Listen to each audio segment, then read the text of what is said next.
¿Cómo están? Muy buenas noches, bienvenidos. Hoy es jueves, como ya se lo he venido diciendo. Este jueves, este Bote Pronto es el último del año, nos veremos en enero. Las próximas 2 semanas tendremos especiales que he estado grabando en estos días y que creo que le van a gustar. Pero es jueves, saludo a Nacho Marván. Nacho, ¿cómo estás? Bien, buenas noches a todos. A Héctor Aguilar Camín. Doctor, ¿cómo estás? Muy bien, Carlos. Nacho, ¿cómo están? El 2020 lo vamos a ver por la pandemia, eso es inevitable. Este año es el año de la pandemia. Pero Bote Pronto también, y en Bote Pronto hablamos también de los asuntos políticos. Entonces, Héctor, empiezo contigo. ¿Cómo va a afectar este año al tremendo año político del año que viene en donde se dan las elecciones? ¿Tú crees que la pandemia va a tener ese efecto? Te lo pregunto a partir de leí una maravilla del libro del 18 en donde no reconocemos la tragedia del 18 como uno de los eventos más relevantes del siglo pasado. ¿No?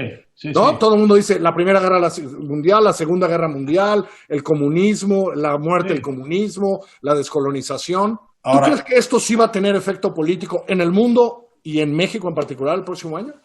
Bueno, no reconocemos todavía bien en la pandemia de 1918, que es la de influenza.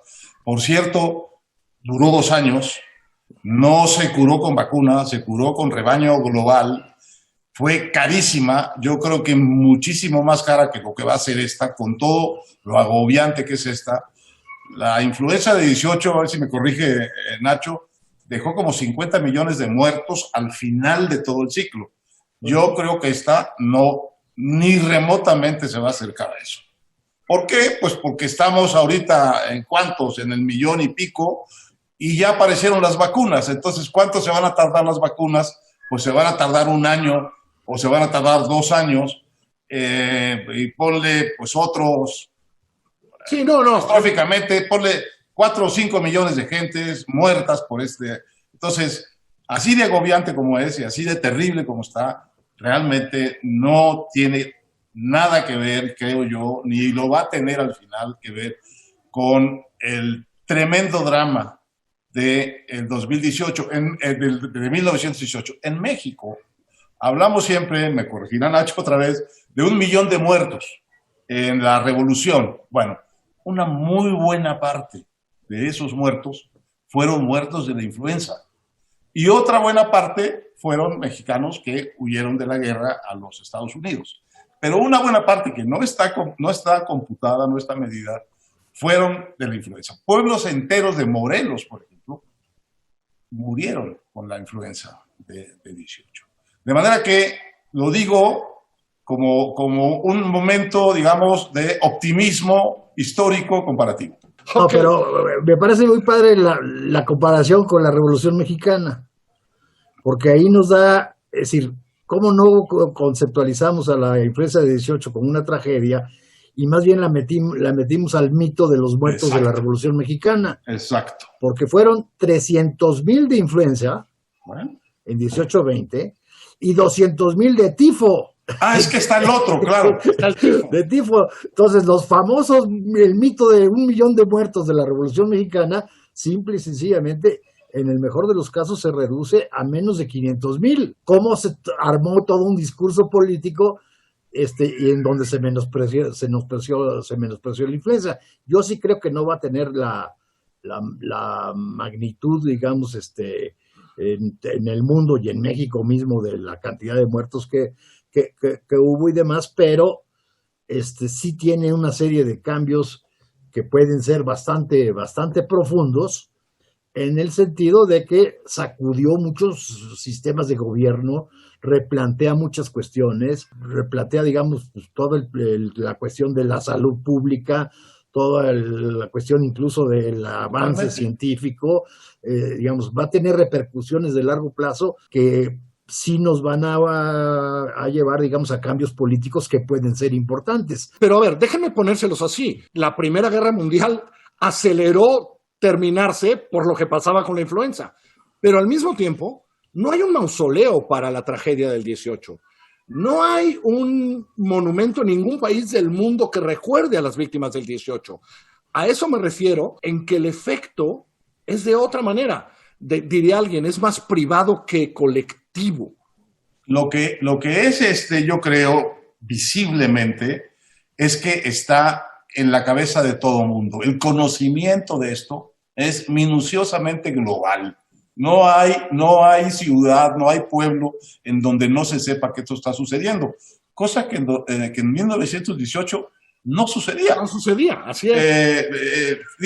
Iban sucediendo las cosas, pero digamos, nadie estaba realmente, digamos, en la conciencia de que era un asunto realmente global, que estaba produciendo muertes en todos lados.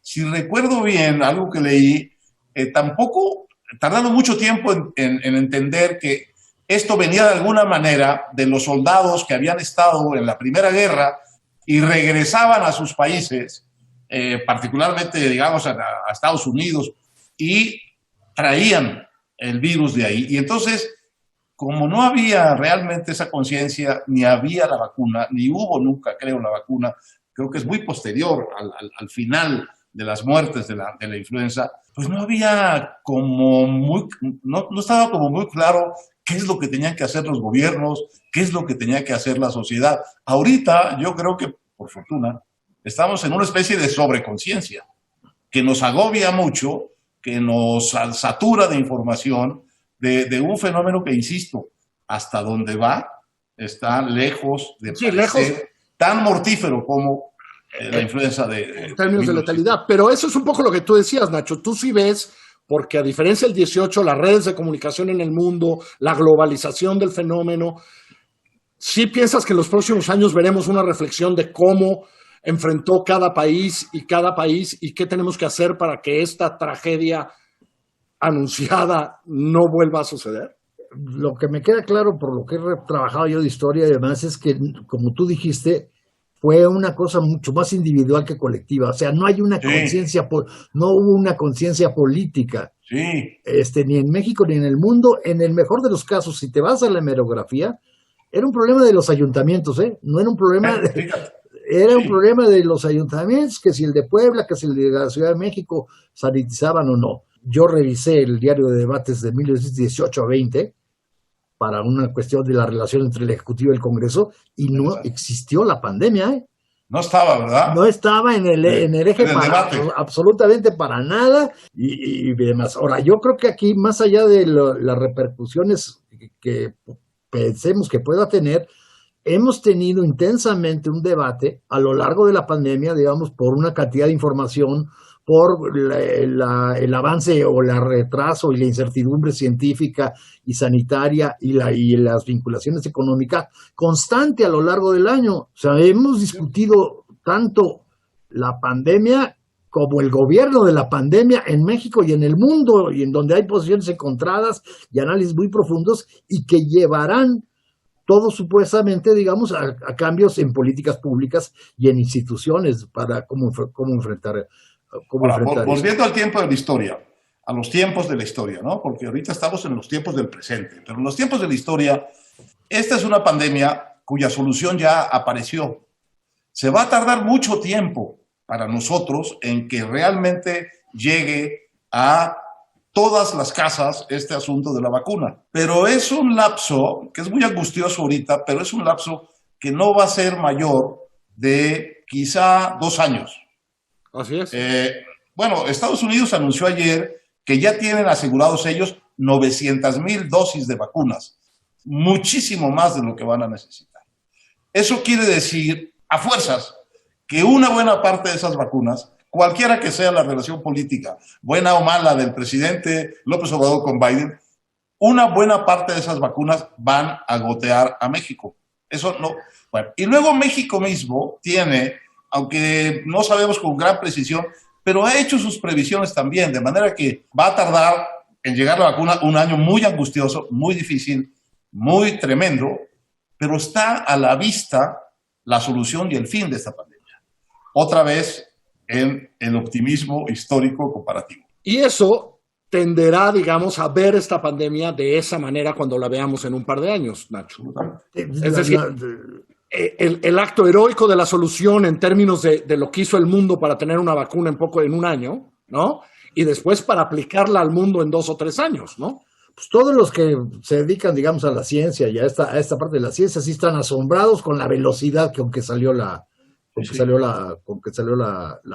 vacuna, ¿no?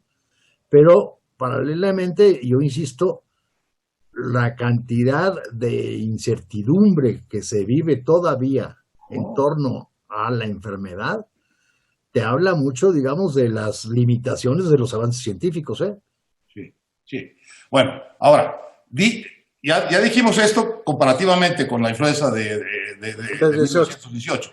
Esto no quiere decir, bajo ningún sentido, que haya que bajar la guardia o no entender que estamos en una fase quizá la más peligrosa, hablando de México y en general, podemos decirlo también de los países que vemos en Europa, que ha tenido esta pandemia. Es decir, esto no quiere decir en lo más mínimo que como que ya está resuelto el problema, no, muy lejos de eso. Lo que estamos es dándole, digamos, una dimensión histórica y pensando en que realmente la respuesta global, la respuesta científica y también la respuesta de los gobiernos por la simple presión de las sociedades por el conocimiento, pues han tenido una presencia mucho más activa, mucho más obligada, mucho más presionada. Algunos lo han hecho mejor, otros lo han hecho peor, pero toda la sociedad y todos los gobiernos han estado, y desde luego la comunidad científica, han estado sobre este asunto con una intensidad y con una concentración que yo creo que al final va a dar buenos resultados. Y nos quedan 6 meses para cerrar, Nacho, que hay que cuidarnos. Yo quiero insistir en esto, creo que hemos sido laxos en mucho sentido, estamos todos hartos, vienen tiempos que me preocupan, estamos en posadas y está habiendo posadas, que no lo puedo creer, fiestas de Navidad, fiestas de Año Nuevo. Y como dices, Nacho, incertidumbre y a cuidarnos, que es lo que hemos hecho. Estamos cumpliendo 10 meses de este programa haciéndolo en remoto. A cuidarnos, Nacho, ¿no? La única certidumbre que podemos tener es que si nos cuidamos, podemos tener buen futuro en la pandemia, ¿eh? Leí de un científico este dictum: mientras la vacuna llega, que todo mundo use cubrebocas, es lo más cercano que tenemos a una vacuna. Bueno, pues usemos cubrebocas. Héctor, un abrazo, gracias por este año, nos vemos en enero. Nacho, cuidémonos, abrazo, feliz año a todos los que nos ven. Muchas gracias, los volvemos a ver en vivo el próximo año. Por lo pronto, quédese con Milenio Televisión y cuídense mucho.